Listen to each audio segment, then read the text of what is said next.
Hey everyone, this is Clayton, and today I just got to talk about, I just want this rock licking, okay? I know, the subject's sort of been beat around several times in the last couple months or so, but, I feel like I just have to come out and say it myself that you should not lick rocks, all right? That's why we have spray bottles. I mean, that's even why we can spit, and then rub it on, but don't lick rocks. And Jared, he had some good points about it, and some of the other people that spoke about it had some good points on why you don't lick rocks, but I have probably the best, positively, the best reason why you do not lick rocks. I mean, and apart from, there's sort of, nature is good. Nature's generally clean. I mean, you can pick a wild plant and eat it without washing it off, without having to worry too much about getting some kind of poison, or the chances of bird poop being on there or whatever is pretty slim. But personally, I don't lick rocks anymore. Geraldo Frats, he don't lick rocks anymore. Well, he doesn't have a tongue, so he never licked rocks in the first place, but that's beside the point. Okay, so let me get to what I was saying about. A couple of weeks ago, I was at home editing one of the videos, and my mother comes into the room and she goes, "Hey Clay, I need you to look at this. I found some stones." And I'm like, "Okay." I'm like, "Where'd you find stones?" As I go over to her desk to look at what she brought out. And let me give you a little bit of background here. Mom goes to a lot of auctions. Her dad went to a lot of auctions. And me and my kids used to go to a lot of auctions. And, auctions are pretty cool. You go there, you never know what you're going to find. You go spend a couple hours, eat some bad fire hall food, and then you come home with stuff that you're never going to use and end up giving it to Goodwill. But anyway, Mom goes to auctions and she ends up buying a lot of old jewelry boxes and cardboard boxes full of old jewelry. And she takes like these cheap looking gaudy old lady jewelry pieces, necklaces and whatnot apart, and makes new gaudy looking sort of old lady jewelry pieces out of it. But anyhow, over the years she's amassed a big collection of jewelry boxes and cardboard boxes with jewelry in it. And she decided the other day, she made the announcement, "I'm going to clean out and take out all the good stuff out of these boxes upon boxes of jewelry I have, so I have room to buy more boxes of jewelry." So that being said, she tells me, "I found this in an old jewelry box I hadn't gone through yet." And immediately I was like, oh, this could be good. Because old jewelry boxes are like the come catch-all for little valuable things that you don't know what to do with. And you put them away in the jewelry box to do something with them later. And then they end up, after the person dies, going to an auction or an estate auction or whatever. I mean, even my grandmother had a little container in her jewelry box that had gold dust in it from when she was out west, went on a trip out west and panned for gold back in 1970 something. So you never quite know. So I walk over and Mom says, "Look here at these rocks." And I'm like, It's like, that's interesting. And they don't look exactly like they do now. They were a little bit dirtier. But, like, here's one. I'm looking at this and I'm looking at the color, and it looks like, I thought it was garnet. I'm like, maybe these are garnets. And I'm like, what's it say on the box? And it says, Musselman Lucretia, and a scribble, undistinguishable letter or number, and an S, 32063. So the first thing that popped into my mind was, maybe this person was like, around here we have a lot of caves and caverns because there's limestone, so we get caves and caverns everywhere, and almost every one of them has a thing where you can pan for jewelry or gems, and it's just a bunch of dirt with some junk gems thrown in there, and then you take and sluice through it a little bit, pay them $20, and then you take some of these home. Or I'm thinking, maybe this was, you know, given to her by some eccentric uncle or whatever, and she had no idea what they were and threw them in the jewelry box. So we're looking at this, and this is like around 10 o'clock at night, and I only had one light on in the room over her desk, and I'm really not getting a good view of these things. And so instead of, being intelligent, walking over to the light and turning the big light on, or even better yet, since they were very dirty and dusty, instead of like walking out to the sink and, rinsing these off so you get a better idea, I do what are we going to do? And I remember it was one of these bigger, might have been this one here, could have been any of them. So I'm like, I need to make this wet. And I look back over this, something in my mind's going, something's not right here. And I'm like, maybe that's a G, like a G. And this one here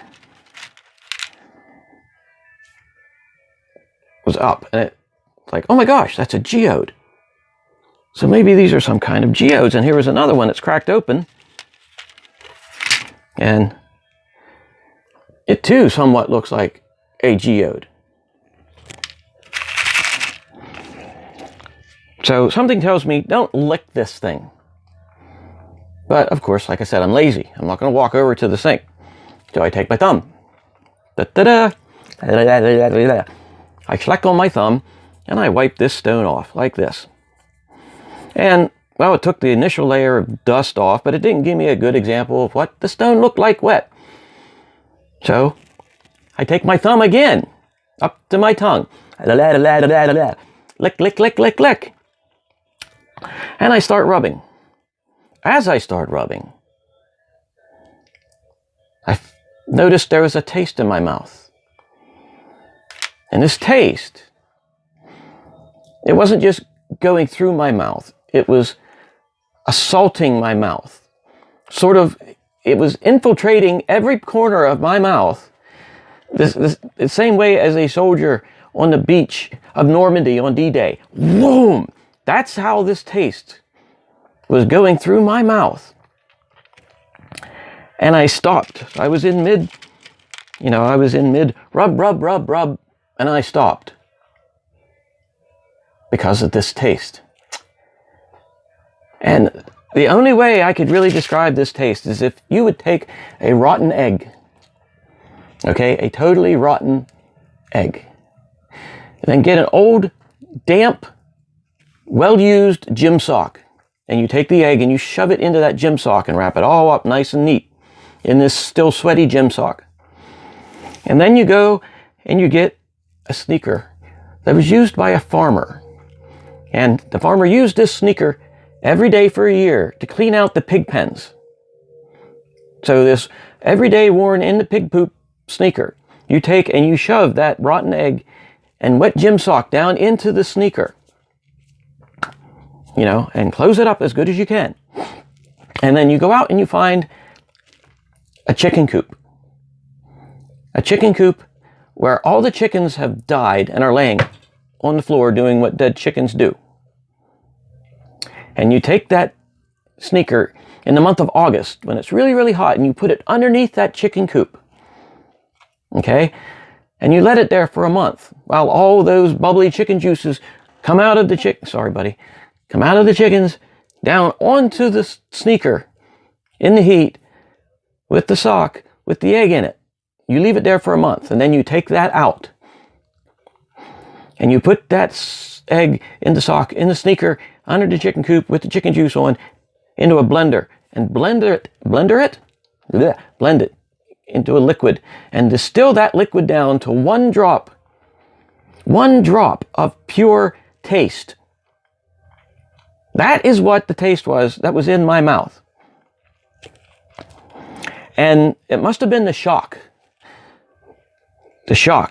of the taste of the egg in the sock in the sneaker under chicken coop that made every neuron in my brain fire, trying to figure out what in the name of all that is unholy is this taste that came from this rock, this taste that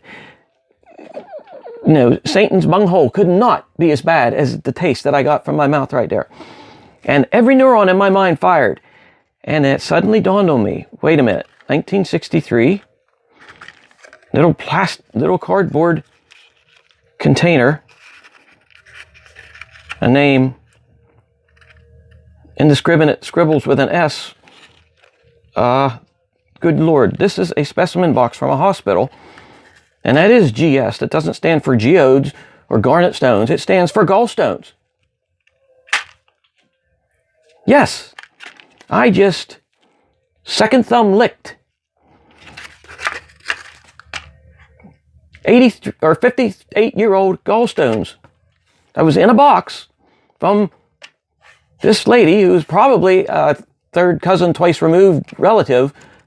I just licked these things. Now, just in case you're wondering, I put the stone back and I had to go do something because this was just beyond.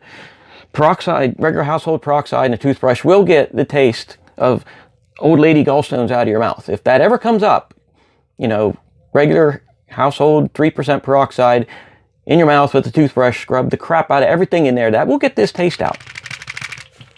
But yeah, this here is Lucretia Musselman's gallstones from 1963, and I licked one of these.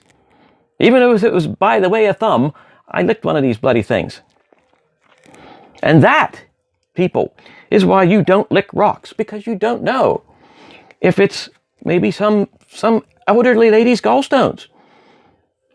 I mean, seriously, if I had to lick a rock, if somebody said, here's a piece of uranium, and here's the gallstones, you have to lick one. Yeah, I'm picking the uranium. If it's like, here, you have a piece of lead, and old lady's gallstones, you have to lick one of them, I'll pick the lead. But in general, this is why we don't lick rocks. Okay, I'm just going to leave it at that. And actually, I was going to do a video where I tried to polish these up, but the makeup of gallstones, there's according to the taste is still getting in my brain. According to the internet, there are either two or three different types of gallstones, and they're sort of hardened digestive juices. That's the most basic description of them. And if they get wet, they start to dissolve really fast. So I did a little bit of polishing on one of these, and I couldn't really polish it up because it's not hard enough to polish up, which is unfortunate because it would have made a good one. But that being said, don't lick rocks, people. You don't know, somebody could have accidentally done this too, licked the rock, and take these things and tossed them outside, and one of them could have got hidden so it went underneath something so it didn't get wet, and years from now you're out here going, oh my, did I just find a garnet? And you will experience the same thing that I did. So, thanks for spending some time with me. Don't lick rocks, and have a good evening.